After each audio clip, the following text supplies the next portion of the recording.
New York City is the first largest city in the United States to ban gas stoves and gas heating in all new buildings that are going to be either renovations or new buildings starting in 2024. So that means they're going to rely on electric power basically for any heating, any cooking. That's right. No gas stoves. So why is gas so bad? Isn't New York the place where during the summer they tell you not to run your AC because the power grid can't handle it? Right. Yeah. How is the power grid going to be able to handle this new move towards electricity in the biggest city in the world? Well, it won't. So you'll freeze. Right. So what's so wrong with natural gas? Like, what is the big issue here? Well, it's a combustible fossil fuel. And there's only so much of that, right? It's only going to get more expensive. And also, it's not that good for humans. In fact, a recent study showed that 1,114 premature deaths were associated with gas heating indoors. There are also studies that show that having gas heating inside can lead to more incidents of asthma in children and heart attacks in adults.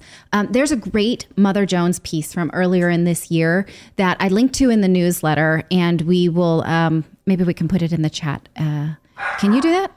I can try to. Okay. It talked about how, the fossil fuel industry pays thousands and thousands and thousands of dollars to not only lobbyists, obviously, but also sort of like chat room promoters, like influencers, strange influencers. Like Grover, he's a big influencer right now. Yes. For instance, one guy would get on Nextdoor and talk about how, it was great to have gas heating. But really, the PR push now is to make people believe that, like, it's okay to have gas indoors. Just make sure it's well ventilated, because obviously you're combusting a fossil fuel inside your house, and most people do it in closed doors because it's cold outside, right? But it's releasing gas fumes that you then are breathing in. It's so bad now. A lot of people are really becoming aware of how dangerous it is to live inside with these. We used to sleep with it on the gas fireplace. Oh, yeah. And we would close our bedroom door and sleep with it. It scares me to think of it now. But even Porter Novelli, which is the biggest public relations firm arguably in the world, dropped the fossil fuel industry from their client list in 2020 because they felt like we just can't promote this anymore. They're trying to have a reputation for things that are like healthful and good for the earth. Now, if you're one of those people who says... Well, there's a couple people in our chat, like James Figueroa says, I hate electric stoves. I can't get the right temperature for cooking. Me too. I hate it too, but I will never go back after you read this information and you realize... it's probably not good to be indoors with combustible fuel and breathing it in all the time. And I've just come to get used to it. We moved this year, and we were considering putting a gas pipe in through our kitchen because it only had electric. And right around this research came out, and I was like, no. Yeah, literally. No, I'm serious. Like, literally, we were moving in, and they had no natural gas, and it's actually pretty expensive. We later learned, but this research came out, and Grim put it in the chat here. The Mother Jones piece. Thank you, Grim, for putting that in the chat. But this research came out right around the same time we were moving, and we were thinking about getting a natural gas line in because I know that Natalie loved to cook with gas. And this research came out, and that's how quickly she was able to be swayed. But I was always like, oh, we need to replace this. I absolutely don't want an electric stove. I'm not saying I love it. I don't. But I'm okay on it. I've gotten used to it. I like induction. I have an induction heater. I have gas now in this house, but before that I had electric and I didn't like it, so I got induction, and I was able to control the temperature. That's what we have. Induction. We have induction. Yeah. It like nullified a bunch of my pots and pans, so I had to buy new ones. Yeah, well, I don't understand that. What's the difference? Like we had a few old pots and pans that didn't work on this new stove with the induction. Like, what's the difference? It's like MagSafe. Like it doesn't. Yeah. It can't read some of the... it doesn't even recognize... It's like done through friction or something. Yeah, it doesn't recognize certain pots or pans. Yeah. Yeah. I don't even... Yeah. I think I'm quite familiar with that phrase. Exactly. It's a learning curve. And I hate this research, you guys. But you know me, I'm like always willing to take the coffee pot away if I realize it'll give you cancer, my kids. So I'm like...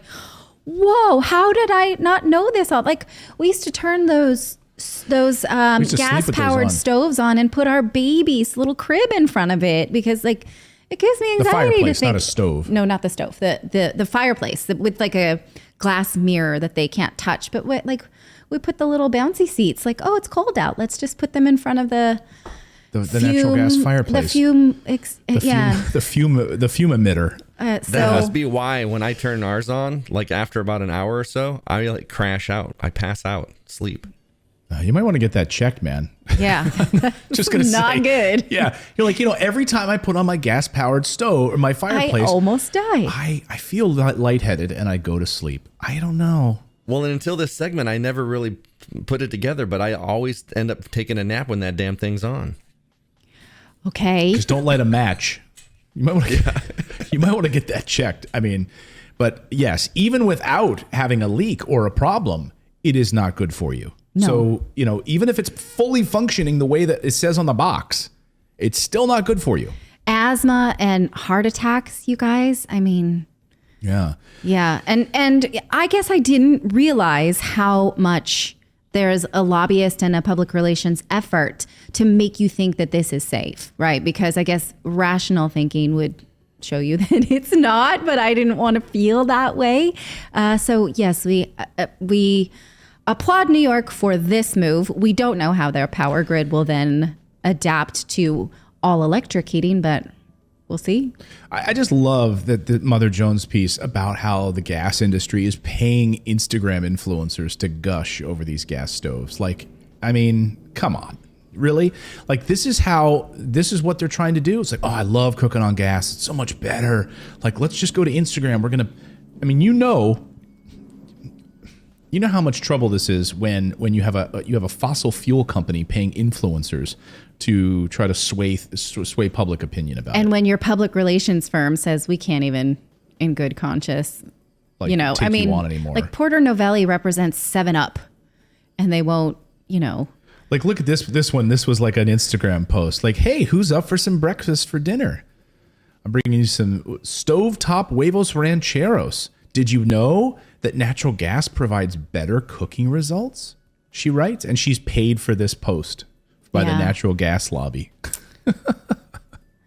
I mean, I'm not going to say that she's wrong. It's great cooking with gas. I have to admit, I love it.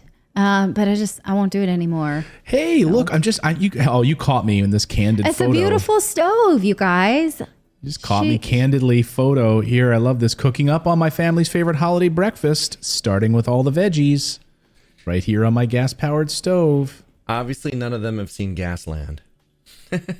What's Gasland? That fracking documentary. Oh, yeah. Oh boy, are we gonna have to watch that? Well, I don't know if I want to watch that. I haven't seen it yet. I'm sorry that's uncomfortable news, you guys. Hey, that's what this show is about, making you uncomfortable. Yeah, it sucks. You only grow when you're uncomfortable. I feel like my mother-in-law and father-in-law, they're building a new house, Yeah. And there's restrictions though in Idaho in this particular area where they can't have like a wood stove, which is crazy to me, but they can't have a wood stove. So they're forcing them to get gas. Yeah. They're not a stove specifically for the fireplace. Has to be a gas fireplace, which is worse for the environment. It just makes no sense to me. But this is, this is politicians who are in cahoots with the natural gas companies. Is there a wood lobby? Clayton, that's the thing, right? You're wrong. You're wrong. I'm going to call you out on this one. This is progress. Oh, okay. It's thank progress. you. Yeah. We got the railroad, and now we're working on. Follow the money, guys. Follow the money. The natural gas lobby is huge. Is there a wood lobby? A firewood lobby? No. You call up John down the street who brings his dump truck over to your house and dumps a cord of wood in your driveway. And actually, there's an anti-lobby. His name's Smokey the Bear. Yes. Right. Pay attention to this stuff, folks. This is the kind of stuff that, politicians try to sweep under the rug, and, journalists have to dig for it. And we have to cover these stories here on the show because no one else is doing it,